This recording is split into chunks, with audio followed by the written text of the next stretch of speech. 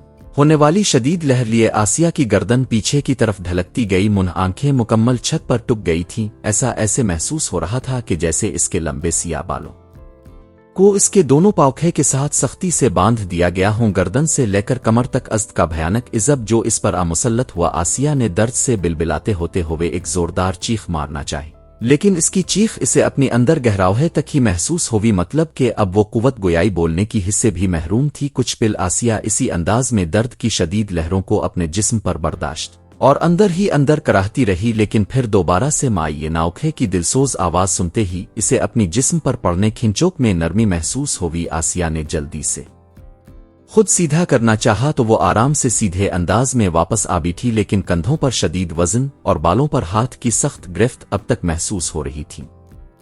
آسیہ نے پوری ہمت لگا کر اٹھ کر بھاگنا چاہا اور کامیاب بھی ہوئی، لیکن دوسرے ہی پل جب وہ اٹھ کر دروازے پاس پہنچی تو اچھل کر واپس فرش پر آ گئی۔ وہ تڑپ اٹھی تھی، کیونکہ اسے کسی افرت نے بھاگتے ہوئے پیچھے بالوں سے پکڑ کر واپس نیچے پٹخا تھا، اور بس یہی نہیں، اسے اپنے سینے پر دباؤ بھی اس انداز محسوس ہوا کہ جیسے کوئی انسان اسے کے اوپر آ بیٹھا ہو، لیکن پھٹی بڑی آنکھوں سے دیکھتے ہوئے بھی اسے اپنے اوپر آس پاس کچھ نظر نہیں آ رہا تھا۔ پھر اگلے ہی سیکنڈ پر اسے اپنے چہرے اور گردن کے پاس ایک سخت ہاتھ کی جنبش محسوس ہوئی، جس نے اس کا منہ گرفت میں لے کر ایک ساتھ پر کرتے ہوئے زمین سے لگا دیا تھا۔ آسیہ کی آنکھوں کے سامنے اور منہ سے کچھ دور ہی وہ بنگالی بابا کا ٹوٹا ہوا انڈا پڑا ہوا تھا۔ نہ چاہتے ہوئے بھی آسیہ کا دھیان اور نظر اس ٹوٹے انڈے پر ٹک سی گئی، اور اگلے ہی لمحے اس ٹوٹے انڈے اس قدر گندی اور کہدار بدبو آئی کہ جیسے وہ بھی اس بو سے دم گھٹنے کے سبب مر جان سانس بند ہو جاگا۔ لیکن آسیہ کے لیے اس اگلا جو منظر تھا وہ اس سے بہت زیادہ ڈراؤنا تھا۔ ٹوٹے انڈے سے نکلنے والا سیال مادہ اب عجیب سے کیڑوں کی شکل میں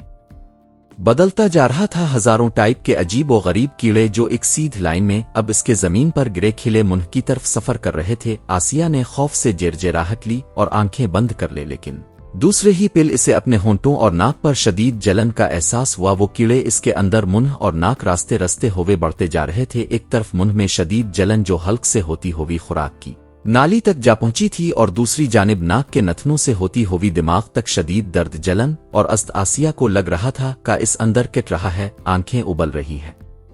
وہ لمبے گہری سانس لیے سٹور کے فرش پر ایڑیاں رگڑ رہی تھی، لیکن درد کا یہ ننگا ناچ اب است میں ڈھلنے جا رہا تھا۔ سٹور روم کے کمرے اب ایک ادھم سا مچ گیا تھا۔ بلی کی میوکھے کرتی دلسوز آواز، ایسے کہ جیسے کوئی اسے زبردستی ذبح کر رہا ہو، اور آسیہ کی آنکھوں کے سامنے فرش پر بہتے خون کی ایک لمبی لائن اس کے منہ کی طرف آ رہی تھی۔ فرش پر رستا خون اب آسیہ کے ہونٹوں سے جالگا۔ آسیہ نہ چاہتے ہوئے بھی اس خون کو پینے لگی، جیسے وہ خون پی رہی تھے ایک عجیب سے سکون اور سرور میں ڈھلتی جا رہی تھی۔ کچھ دیر پہلے والی جسم سے اٹھتی تمام درد، اینٹھیں، جلن سب رفو چکر ہو چکا تھا۔ سرشاری اور تازگی کا ایک بہترین احساس محسوس ہو رہا تھا۔ اسے اب وہ سونا چاہتی تھی اور اسے گہری نیند آ رہی تھی، اور پھر دیکھتے ہی دیکھتے اس نے سٹور روم کے فرش پر آنکھیں موند لے۔ صبح جب آنکھ کھلی تو آسیہ ہڑبڑا کر اٹھ بیٹھی، لیکن دوسرے ہی پل سکون میں ایک تھی، کیونکہ وہ اپنے بستر پر ہی تھے۔ کب، کیسے، کس طرح وہ نہیں جانتی۔ پھر سوچ میں پڑ گئی کہ رات میں جو سب مجھ پر گزرا کیا وہ خواب تھا حقیقت۔ پھر خود ہی سر کو جھٹکتے ہوئے بڑبڑائی کہ نہیں خواب کیسے ہو سکتا، میں پورے ہوش و حواس میں چھت پر موجود سٹور روم گئی تھی، تو پھر اب کیسے اپنے بستر پر میں تو ادھر ہی سو گئی، بے ہوش ہو گئی تھی میں نیچے اپنے کمرے میں کیسی آئی، کون لایا، یہ ناوا کیا، گھر والوں کو پتا تو نہیں چل گیا جو عمل کر رہی ہوں۔ آسیہ اب پریشانی میں جلدی سے اٹھی اور کمرے باہر نکلتے ہوئے اپنی اماں کو پکارنے لگی۔ اماں اماں آسیہ کی اماں صحن میں بیٹھی دھوپ تاپ رہی تھی۔ کل سارا دن رات بھر تو بادل برستے، لیکن آج آسمان صاف تھا، سورج پوری آبوتاب کے ساتھ چمک اور گرمی نچھاور کر رہا تھا۔ آسیہ کافی دیر اماں کے پاس بیٹھی بہت ساری باتیں کرتی رہیں، لیکن اب وہ مطمئن تھی کہ گھر والوں کو کچھ نہیں پتا۔ اب وہ الہداباد کے رات والا واقعہ خواب تھا سچ، اور وہ اسٹور روم سے نیچے کیسی آئی خدا پھر کوئی نادیدہ مخلوق لائی۔ اب وہ مزید سوچنا نہیں چاہ رہی تھی، ہاں لیکن وہ پرعزم تھی اپنے مقصد کے لیے اٹل اور بامقصد کیوں کر۔ آج عمل کا آخری دن تھا جسے اسے ہر حال میں مکمل کرنا تھی، کسی بھی قیمت ازد کی صورت میں۔ محبت کی چاہ اور رقابت کی تکلیف وہ مزید انتظار نہیں کر سکتی تھی، اس حق کو اس نے حاصل کرنا ہی تھا۔ دن انتظار میں ڈھلا، شام کی سیاہی نے پر پھیلا دیے اور پھر شام سے رات کا سفر 12 بج چکے تھے۔ زوال کا وقت پہنچا تھا۔ بارش کے بعد آج کی رات پچھلی راتوں کی نسبتاً بہت زیادہ سرد تھی۔ آسیہ اسٹور روم سے کلے جادو کے عمل کا سارا سامان اکٹھا کر کے خاموشی سے سیڑھیاں اترتے ہوئے اب گلی میں پہنچ تھا۔ تمام گھر کل کی طرح گہری نیند میں تھے، کیوں کر خواب آور گولیاں صبح تک انہیں اٹھنے نہیں دیں گے۔ سخت سردی میں موٹی شال اوڑے آسیہ اپنی طویل گلی کو تیز قدموں سے جلد عبور کرنا چاہ رہی تھی، کیوں کر اس کی اگلی منزل قبرستان تھی، جہاں پہنچ کر اسے کالے علم ٹونا دھرنا تھا جو سخت طویل اور مشکل ترین تھا۔ رات 12:30 بجے کا وقت ہوگا کہ میں اپنی باہری بیٹھک میں لیٹا ایک تاریخی ناول کا مطالعہ کر رہا تھا کہ اچانک سے چند کتوں بھونکنے آوازیں آنا شروع ہوئی، اور مجھے اندازہ تھا کہ گلی میں موجود کتے تبھی بھونکتے ہیں اس وقت جب وہ کسی اجنبی کو گزرتا دیکھیں۔ خیر پہلے تو میں نے بے دھیانی دی، لیکن شش پیچھے ہٹ ہلکی نسوانی آواز نے میرا دھیان اپنی جانب کھینچ لیا۔ میں بیڈ سے اٹھ کر کھڑکی کے پاس جا پہنچا۔ بیٹھک کی لائٹ بند تھی، اس لیے میں نے بجائے جلانے اور دروازہ کھولنے کے کھڑکی کا تھوڑا پردہ سرکانے اور باہر دیکھنے کا اعادہ کیا، لیکن میں نے جیسے ہی باہر گلی میں دیکھا تو ایک نوجوان لڑکی ہتھر پکڑ کر کتوں ڈرانے اور بھگانے کی کوشش کر رہی تھی۔ لیکن اس سے پہلے کہ میں دروازہ کھول کے کتوں بھگا کر اس کا راستہ ہموار کرتا، لڑکی کے ہاتھ میں موجود سامان والا پیکٹ نیچے گر گیا اور کچھ سامان بکھر گیا۔ وہی وقت تھا جب میں پوری طرح رک اور ٹھٹک سا گیا، کیوں کر وہ سامان میں دیکھ کر پہچان چکا تھا۔ یہ نا میں نے ایک گہری سانس لی اور منہ میں ہی بڑبڑایا، کالا جادو، وہ بھی ایک نوخیز نوجوان لڑکی۔ دکھ بھری مسکراہٹ کے ساتھ میں نے کھڑکی کا پردہ واپس سنرکا دیا اور واپس اپنے پلنگ کی جانب پلٹ آیا۔ ایک دکھ بھری آہ لی، یہ عشق کہہ کر اور مسکرا دیا۔ میں سمجھ چکا تھا آدھی رات، سخت سردی، خوبصورت نوجوان دوشیزہ، اوپر سے تن و تنہا کالے جادو کا سامان لیے گویرا سہمی انتہائی جلدی میں۔ یہ محبت اور عشق کا معاملہ نہیں تو اور کیا ہو سکتا ہے؟ خیر پلنگ پر دوبارہ لیٹتے ہوئے میں نے مطالعہ کے لیے دوبارہ کتاب کھول لی، لیکن نہیں، اب پڑھنا بھی سوت جا رہا ہے تھا۔ دماغ کے تمام زاویے اب اس لڑکی جانب کھل چکے تھے۔ نہ چاہ کر بھی سوچ میں پڑ گیا اور پھر خود پر ہی ملامت شروع کر دی کہ اس لڑکی کو یہ غلط کام سے میں نے روکا کیوں نہیں، لیکن کس ہست اور حق سے؟ اگر وہ میرے ساتھ بحث میں الجھ پڑتی، شور شرابہ ہو جاتا، کوئی سن لیتا، جاگ جاتا تو بدنامی اسی لڑکی کی ہوتی۔ خود سے سر جھٹک کر خود کلامی میں بڑبڑایا کہ بھلا میں کیا کر سکتا تھا، لیکن پھر بھی دل میں ایک کسک اور شدید بے چینی سی تھی جو مجھے ٹک کر بیٹھنے نہیں دے رہی تھی۔ اندر سے آواز آ رہی تھی کہ جو بھی ہو مجھے اسے روکنا چاہیے، یہ گناہ کبرا ہے، اور دوسرا یہ کہ اگر علم کی کاٹ کسی غلطی سے اس پر واپس پلٹ آئی تو وہ انتہائی بھیانک انجام سے دوچار ہوگی۔ خیر کالا علم کرنے والے کا انجام انتہائی برا اور بھیانک ہی ہوتا ہے، جلد ادیر لیکن ہوتا لازمی ہے۔ میں پلنگ سے اٹھ کھڑا ہوا اور پاس ہی پڑی اپنی گرم شال کو خود پر اڑائنا شروع کر دیا۔ میں فیصلہ کر چکا تھا کہ مجھے اس لڑکی کو ناپاک حرکت سے روکنا اور سمجھانا ہے، انتہائی احتیاط اور بنا آواز کیے بیٹھک کی کنڈی کھولے میں اب گلی میں نکل آیا تھا۔ شدید ڈانسز میں سرد ہوا کا تھپیڑا میرے جسم پر موجود گوشت کو چیرتے ہوئے ہڈیوں میں جا گھسا تھا۔ میں نے ایک جھرجھری لی اور گلی میں اس سیدھ کی جانب چل نکلا جس طرف وہ لڑکی جا رہی تھی۔ اب وہ کہاں جا رہی تھی مجھے معلوم نہ تھا، لیکن پختہ اندازہ ضرور تھا اگر وہ لڑکی عمل کرنے گئی ہے تو وہ ضرور قبرستان کی جانب گئی ہوگی، اور قبرستان کی مسافت بھی کوئی زیادہ دور نہیں، بس 2-1 گلیاں ہی دور تھی۔ گلیوں مکانوں کی روشناوہے سے نکل کر اب میں قبرستان کے ویرانوں اور اندھیروں میں آ چکا تھا۔ شہن خاموش میں موت سکوت تھا، تیز ہوا سے درختوں کی ہلتی شاخیں مزید ہولناکیوں میں اضافہ کر رہی تھیں۔ ایسا لگ رہا تھا کہ جیسے ارد گرد کے درختوں پر موجود بہت سے بلاؤ بازو پہلا نگلنے کے لیے بلا رہی ہو، لیکن مجھ پر ایسا ماحول اور ڈر و خوف اثر نہیں رکھتا تھا۔ میری پرورش ہی ایسے اسبوہے بلکھے سے جو چتی لڑتے ہوئے ہوئی تھی میں بالکل بے خوف انداز میں قبرستان کے اندر جا گھسا جو کافی پرانا اور طویل تھا۔ کسی ایک لڑکی کو اس اندھیرے اور ویران رات کی اندھیر نگریوں میں ڈھونڈنا آسان نہ تھا۔ خیر میں نے پھر بھی تعاقب جاری رکھا اور ارد گرد چاروں جانب نظریں دوڑا۔ قبرستان کے سینٹر میں جا پہنچا۔ قبرستان میں داخل ہونے سے لے کر یہاں تک پہنچنے میں نے جتنا بھی سفر کیا تھا وہ انتہائی غور خوض اور کھلی آنکھوں کے ساتھ کیا تھا، لیکن تب سے لے کر اب تلک وہ لڑکی مجھے کہیں دکھائی نہیں دی۔ مزید آگے بڑھنے سے پہلے میں نے ایک خاص فیصلہ کیا اور کوئی بہتر اور تھوڑا اونچا درخت ڈھونڈنے میں جت گیا تاکہ اس پر چڑھ کر قبرستان کے اندھیرے میں جہاں تک میری نظر سفر کر سکتی ہے وہاں تک دیکھ پرکھ سکوں۔ حالانکہ بڑے سیانے بزرگ کہتے ہیں کہ رات کی تاریکیوں میں درختوں سے دوری اختیار کرنی چاہیے۔ میں دوری تو دور ایک قدیم قبرستان کے درخت پر چڑھنے کا سوچ رہا تھا جو دراصل ایک خطرناک اقدام تھا۔ ہمارے سیانے بزرگوں کے جو تجربے اور مشاہدے ہوتے ہیں نہ ان کے پیچھے صدیوں دہاؤ کے مشاہدے ہوتے ہیں۔ اللہ الحق کا نعرہ لگاتے آیات کا ورد کرتے خود پر پھونک مارے میں درخت پر چڑھنے لگا۔ کچھ دیر کی جدوجہد کے بعد میں بلندی پر ایک مناسب شاخ پر جا کھڑا ہوا اور آنکھوں پھیلائے انتہائی تیز نظر رکھے آس پاس کے ماحول کھنگلانے اور دیکھنے لگا۔ ہر جانب سوائے سناٹے اور خاموشی کے کچھ نہ تھا، لیکن کچھ تو تھا جس نے مجھے ایک جانب نظر جمائے رکھنے پر مجبور کر دیا۔ کوئی 1 منٹ کے مشاہدے کے بعد میں جلدی بازی میں درخت سے اترا اور تیزی رفتاری کے ساتھ قبروں کے بیچ میں سے ہوتا ہوا ایک جانب چل نکلا۔ جیسے آگے بڑھتا جا رہا تھا ہلکی آوازوں سے سسکیوں کا سفر محسوس ہوا، مطلب کہ کوئی رو رہا تھا سسکیاں بھر بھر کے۔ اس لیے میں نے ایک دم پاس جانے سے احتراز برتا اور دھیمی قدموں کے ساتھ انتہائی خاموشی اور احتیاط اپنائے اور قریب تر ہوتا چلا گیا۔ جب دیکھا تو سک عجیب منظر پایا۔ وہ کوئی مرد تھا جو رات کے اندھیرے میں کسی اپنے پیارے آپرائے کی قبر پر عام وجود ہوا اور بلک بلک کرتے ہوئے گڑ گڑ اکے کے معافیاں طلب کر رہا تھا۔ اور بس یہی نہیں، قبرستان میں بکھری مٹی کو اپنے سر اور چہرے اور سر پر ڈال رہا تھا، دونوں ہاتھوں سے اپنے چہرے کو پیٹ رہا تھا۔ میں نے وہاں مزید رکنا مناسب سمجھا اور یہ سوچتے نکل آیا کہ یہ اس بندے اور اللہ کے بیچ میں معاملہ پتہ نہیں کیا گناہ سرزد ہوا ہے جو رات کے اندھیروں موسموں کی اصیبتوں سے بے پرواہ ہے کر وہ یہاں کسی قبر پر بیٹھا معافیاں طلب کر رہا ہے۔ اسی لیے کہتے ہیں کہ دل میں نرمی زبان میں شیرنی اور انسان کو اپنا لباس بنا کر رکھوں، یہ انا ضد تکبر بھی حصی ایک وقت آنے پر کسی قابل نہیں چھوڑتی۔